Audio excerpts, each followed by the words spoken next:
We are at the peak of peach season. I'm talking juicy, drip down your chin, taste like summer peaches. So here's 3 simple recipes to liven up your dinner table with peaches. Welcome to Ingrediology. Hey, feeling good, like I should. When in dark, walk around the neighborhood. Feeling blessed, never stressed. Got that sunshine on my Sunday best. I live in Colorado, famous for its peaches. In fact, 2,400 acres of peach orchards stretch across my state, making this a readily available ingredient in the latter days of summer. Let's do something fresh first. Peaches really brighten up a salad, not only in flavor, but in looks as well. Cut around the pit like you would an avocado. Break it in half and slice thinly. Combine all the ingredients except the goat cheese in a large bowl. The acid from the vinegar and the added salt will draw out flavor from the onion and peaches to make this amazing dressing. For best results, toss thoroughly.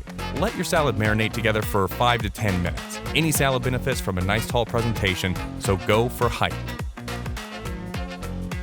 This is a really excellent way to experience the toothsome nature. Hey. No one cares. Who is that? It's me, in the voiceover.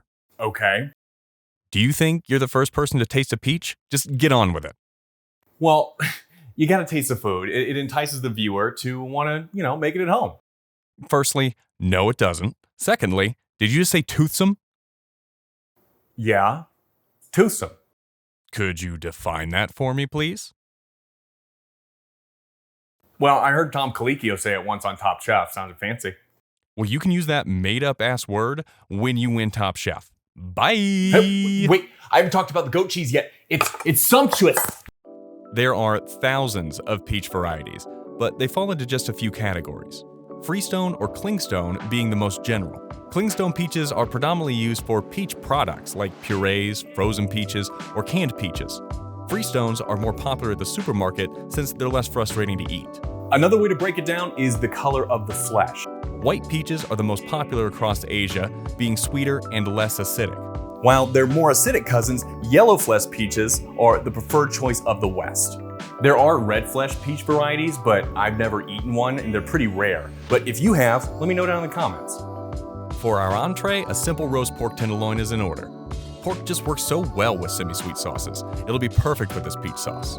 Remove the silver skin and salt them in advance. For better browning, flavor, and more even cooking, let the meat sit at room temperature for an hour or 2. Then, heat a heavy bottom skillet, add a little oil, and sear the outside of your loins that are tender. Once you have a solid sear, pull the tenderloins from the pan. Place them on a tray fitted with parchment paper and a rack. Let them finish roasting in the oven at 400 degrees Fahrenheit until they read 145 degrees Fahrenheit in the center. Immediately after removing the pork from the pan, throw in the shallots and fresh diced peaches. Cook until the shallots are translucent. Keep that stock close while you're doing this. You want to add it before the fond on the bottom of the pan gets too dark and burns. Add it all at once and scrape the bottom of the pan to incorporate that beautiful flavor into the sauce. Add the mustard and cook until the sauce is thickened. Season and hold hot.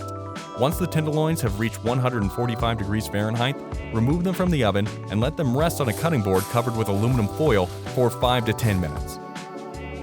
Slice it thick and douse with peach sauce.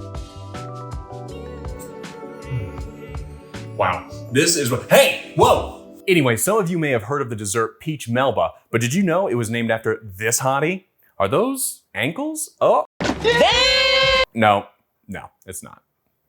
Helen Nellie Porter Mitchell was an operatic soprano that rose to international stardom back when you could become a household name for singing opera. So much so that when staying at the Savoy Hotel, the house chef created this dessert in her honor. And that chef was Auguste Escoffier. Yeah, no biggie. He lays out the recipe steps in his memoirs.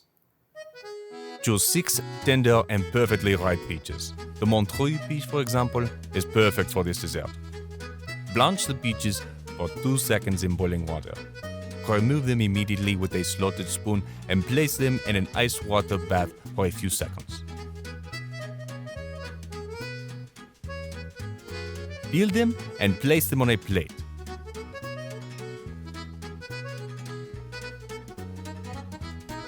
Sprinkle them with a little sugar and refrigerate. Prepare a liter of very creamy ice cream and a puree of 250 grams of very fresh, ripe raspberries crushed to a fine sieve. Mix with 150 grams of powdered sugar. To serve, fill a silver thimble with vanilla ice cream. Delicately place the peaches on top of the ice cream and cover with the raspberry puree. Bon appetit! I hope this video has inspired you to make these recipes at home. In fact, it reminds me of a story. Didn't we talk about this? Fine, here's some bloopers. I live in Colorado. Yeah, you do. Production of peaches with 4.4 million acres. Damn it, it's 3 million acres. All right. Like most of the of summer. Many first cultivated in ancient China that had that hat. I'm sorry. Feel good. Thank you to our supporters on Ko-fi who helped make this show possible. You guys are awesome. Why don't you go check out one of our other videos? They've all got recipe guides with them to help you complete this at home.